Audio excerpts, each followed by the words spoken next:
వెంకటేష్. వీళ్ళిద్దరూ మావాడకే చెందినవారు. కరణ్ తండ్రి నా మాట విని అతన్ని చిన్నప్పటి నుండి నేను పనిచేస్తున్న ప్రభుత్వ పాఠశాలలోనే చదివించాడు. ఆ తర్వాత కూడా ప్రభుత్వ విద్యా సంస్థల్లోనే చదివించాడు. చిన్నప్పటి నుండే కరణ్ స్వేచ్ఛగా ఆడుకుంటూ పాడుకుంటూ చదువుకుంటూ ప్రభుత్వ పాఠశాలలో విద్యావేత్తలు మానసిక శాస్త్రవేత్తలు నిర్ణయించిన పాఠాలు చదువుతూ శిక్షణ పొందిన మా ఉపాధ్యాయుల చేతిలో ఎంతో విలువైన ప్రభుత్వ భద్రతలో విద్య నేర్చుకున్నాడు. చదువుతో పాటు ప్రభుత్వం సూచించిన సామాజిక సేవా కార్యక్రమాలు ఉపాధ్యాయుల నుండి నేర్చుకున్నాడు. ఈ విధంగా అతడు మానసికంగా శారీరకంగా ఎదిగినాడు. అతని తండ్రి కూడా ఎలాంటి అప్పులు చేయకుండా తన కొడుకును ఒత్తిడికి గాని మానసిక క్షోభకు గాని గురి చేయలేదు.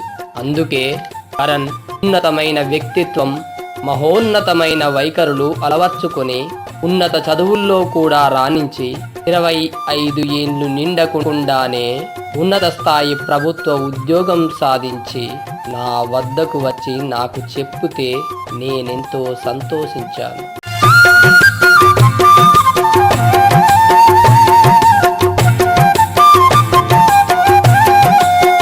ఈరోజు వెంకటేష్ వాళ్ళ నాన్నతో గొడవపడి ఆత్మహత్య చేసుకోవడానికి వెళ్తుంటే అతన్ని కాపాడి నా వద్దకు తీసుకువచ్చాడు వెంకటేష్ తండ్రిది ఆర్థికంగా ఒక మధ్యతరగతి కుటుంబం. నేను ఎన్నిసార్లు చెప్పినా వినకుండా తన కొడుకు చాలా గొప్పవాడు కావాలని దురాశపడి సర్కార్ బల్లే కాకుండా అక్కడ ప్రైవేట్ స్కూల్లో మంచి చదువు చెప్తుంటే అక్కడ తీసుకుపోతున్నా.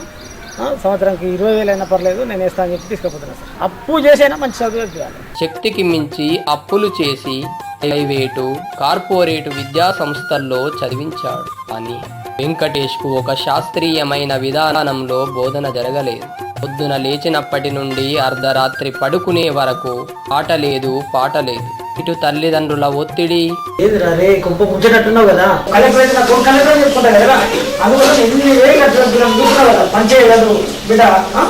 అటు ఉపాధ్యాయుల బెదిరింపులు, చదవడం రాయడం ఏమైనా కొద్ది సమయం దొరికితే టీవీ చూడడం, ఎలక్ట్రానిక్ పరికరాలతో గడపడం.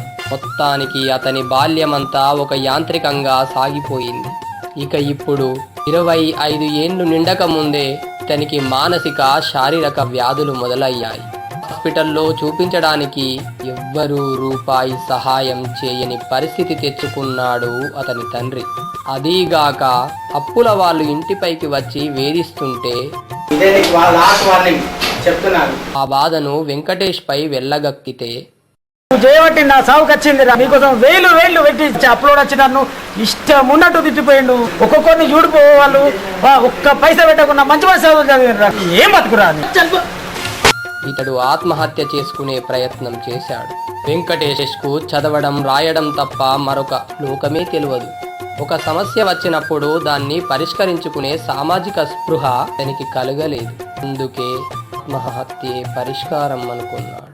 ప్రైవేటు కార్పొరేట్ పాఠశాలల్లో చదివిస్తేనే తమ పిల్లలు గొప్ప వాళ్ళు అవుతారని భావించి స్థాయికి మించి మరీ అప్పులు చేసి ప్రైవేటు కార్పొరేట్ పాఠశాలల్లో తమ పిల్లల్ని చదివిస్తున్న తల్లిదండ్రులారా, తమ పిల్లలు లేచిన దగ్గర నుండి పడుకునే వరకు చదువుకుంటూ రాసుకుంటూ ఉంటే చూసి మురిసిపోతూ ఆనందించే మిత్రులారా, మీ ఆనందం పసిపిల్లల బాల్యాన్ని బలి చేస్తున్న రాక్షసానందం అన్న విషయాన్ని గుర్తుంచుకోండి. సర్కార్ బడిలోనే శాస్త్రీయమైన పద్ధతిలో విద్య అందుతుంది. ఇక్కడ చదివిన పిల్లలే ఉన్నత శిఖరాలను చేరుకుంటారు. సర్కార్ బడులను కాపాడుకుంటేనే సామాజికంగా ఆర్థికంగా అభివృద్ధి చెందుతాం.